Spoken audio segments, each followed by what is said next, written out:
आज सकाळ समय रोटराक्ट क्लब ऑफ बालेश्वर पक्षर सफाई कार्यक्रम अनुष्ठित होईछि। परिवेश सुरक्षा जीवन रक्षा वार्ता नहीं संगठन कर्मकर्ता बेलाभूमि में पहुंची विभिन्न स्थान में पड़ता प्लास्टिक अलिया आवर्जना सफाई करथिले।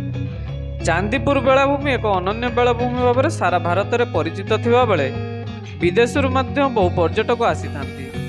पर्यटकों को किपरि बेलाभूमिर सुस्थ और आवर्जना मुक्त परिवेश आकृष्ट करिवो एने संगठन पक्षर प्राय 2 घंटा धरी सफाई करा जायतिला। समस्ते सचेतन रहिले और डस्टबिन व्यवहार कले अन्य बेलाभूमि पर यही बेलाभूमि मध्य चमकिबो बोली संगठनर कर्मकर्ता कहिथिले। एथिरे संगठनर सभापति अजगर अली, सेक्रेटरी चित्तरंजन बेहरा, सरोज कुमार बारिक, सुकांत नायक, मनोज सेठी, सबीर खान, अमरदीप सिंह, जगन्नाथ प्रसाद जेना, सत्यव्रत सबीर मुर्शिद प्रमुख उपस्थित थिले।